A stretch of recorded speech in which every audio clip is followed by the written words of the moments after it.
Yeni videoyla merhaba arkadaşlar. Bugün Ankara'dayız. Kanada gezgin olarak arkadaşıma bir araba bakmaya geldik bugün. Şu an kameraya çekiyor kendisi.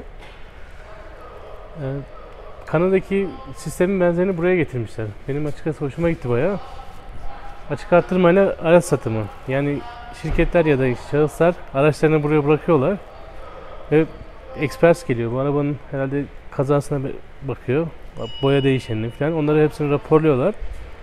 Ve ondan sonra da içeride sırayla arabalar geçiyor ve bu şekilde açık arttırmayla bu arabaları satıyorlar.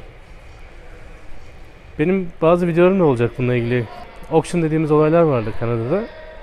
Orada da benzer şekilde araçlar bir yerde toplanıyor, böyle büyük bir alanda. İnsanlar araçlarını oraya getiriyor ve açık arttırmayla o araba satılıyor. Mesela minimum bu fiyat belirleniyor. Farz edelim şu araba için mesela 10.000 lira gibi fiyat belirleniyor. 10.000 liranın üzerine herkes elini kaldırıyor sırayla 50-50, 100-100 fiyatı artıra çıkarabiliyorlar yani. Bazı zamanlar oraya 2 katına çıksa da oluyor. Bazı zamanlarda direkt minimum fiyattan alınan da oluyor.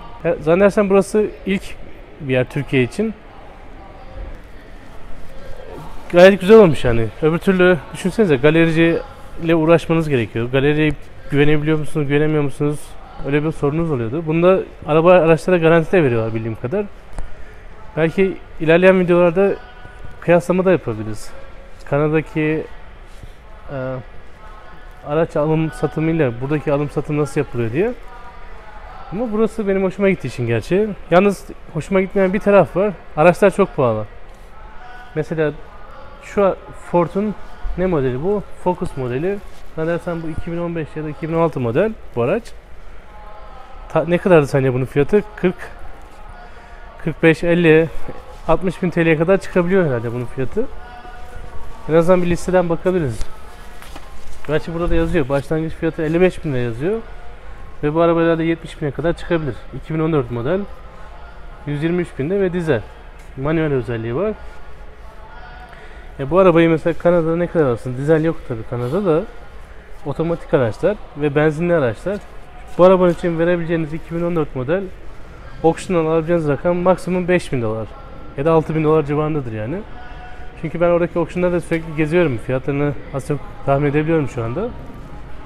Arada uçurum var. 5.000 Kanada doları. Bunu birim olarak düşünsek mesela ben birim olarak hep hesaplıyorum. 5.000 Kanada dolarını buraya 5.000 TL'si gibi düşünüyorum mesela.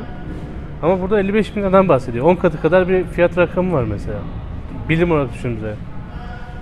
Ama Kanada dolarını Türk parasına çevirsek 5.000 Kanada doları yaklaşık 15.000 TL falan yapıyor. 15.000 nerede? 55.000 TL nerede? Arada uçurum kadar fark var yani. Neden bu kadar fark var onu bilmiyorum, anlayamıyorum. Bir de alım gücü. Ve bu araçlarda hemen hemen hepsi satılabiliyor yani. Ben şimdi ya Kanada'dan geldiğim için böyle düşünüyorum, anlamıyorum onu.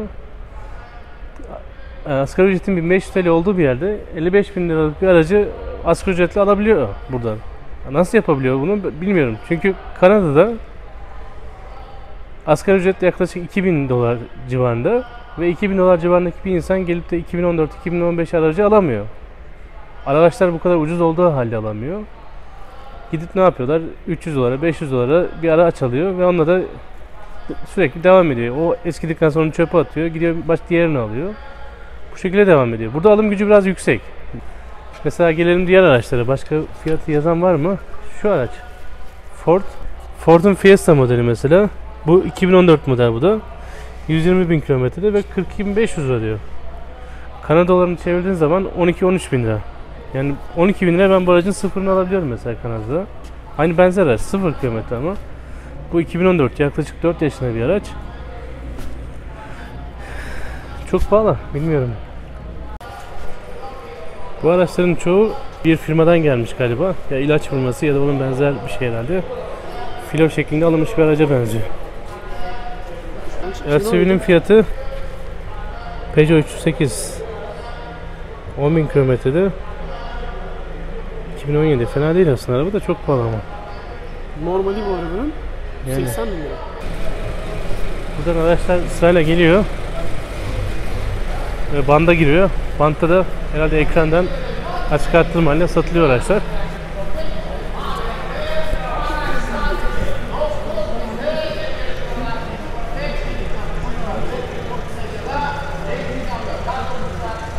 Mesela bu 25.000 lira.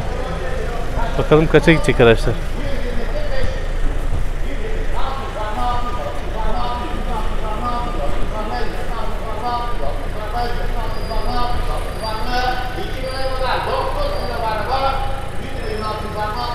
$17.500'e bir araç gidiyor mesela.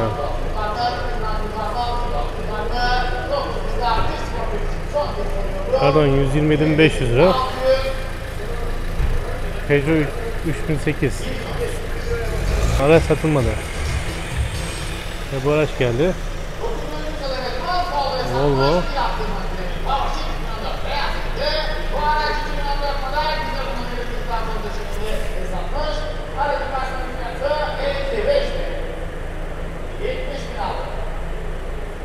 $55.000'den birden 70.000'e çıktı. Ve fiyat gitgide artıyor.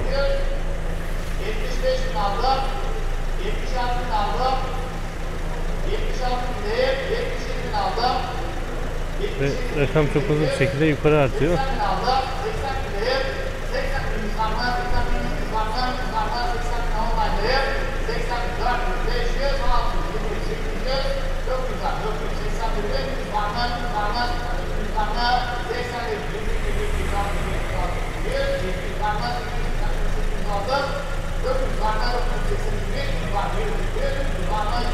Fiyat gittikçe artmaya başladı yani.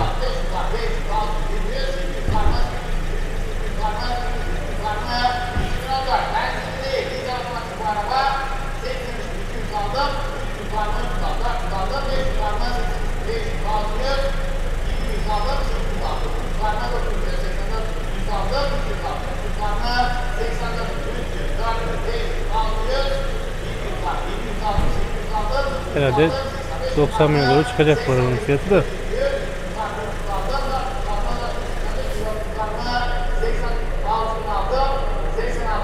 Bayağı bir fiyat artırma oldu yani bu arada. Arabada temize benziyor şimdi her şey.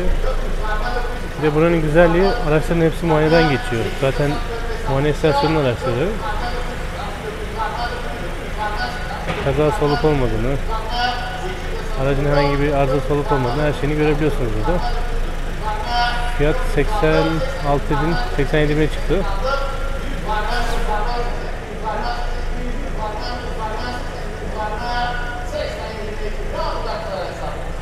Ve araba 87.100'e gidiyor.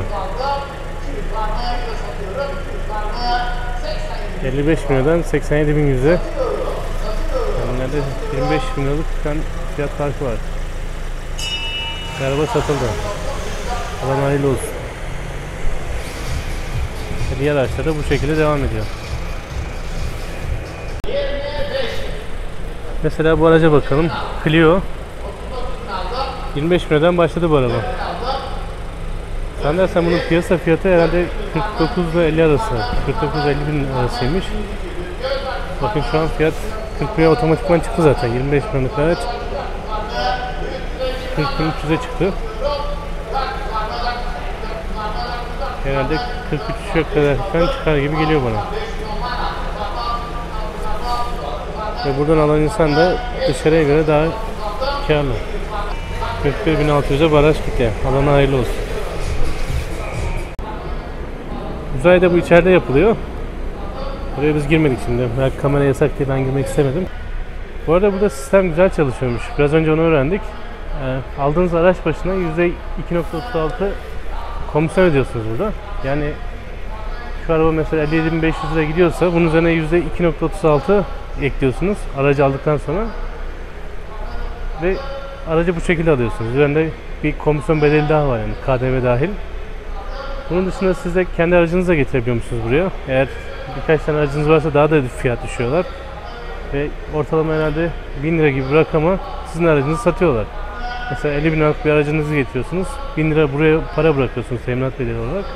O para buraya kalıyor ve geri kalan da size araç bedeli olarak açık artırmadan sonra size aracınızı satıyorlar. Yani bu da güzel bir hizmet yani. Eğer paraya sıkışan bir insan için ya da aracına güvenen bir insan, zamanı olmayanlar için güzel bir fırsat.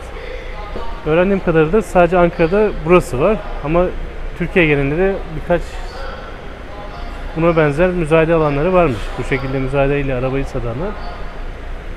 Kanada'dan sonra gördüğüm güzel bir şey yani bu. Çünkü Kanada'da çok eski zamandan beri yapılıyor bu açık artırma. Auction dediğimiz. Ve hemen hemen her şeyi auction'a alabiliyorsunuz Kanada'da. Araba alabiliyorsunuz, ev alabiliyorsunuz, eşyalar alabiliyorsunuz. Ve burada da buna benzer şeylerin başlaması bence güzel bir şey. Çünkü fiyatları buna göre belirlenebiliyor. Ve insanlar düşük fiyata daha temiz ve güvenilir bir yerden aracını alabiliyor. Ankara'daki müzayede alanından yaptığımız videomuz bugünlük bu kadar. Ne yapıyoruz? Videomu beğendiyseniz beğen tuşuna basmayı ve kanalıma abone olmayı unutmayın lütfen. Bir sonraki videoda görüşmek üzere.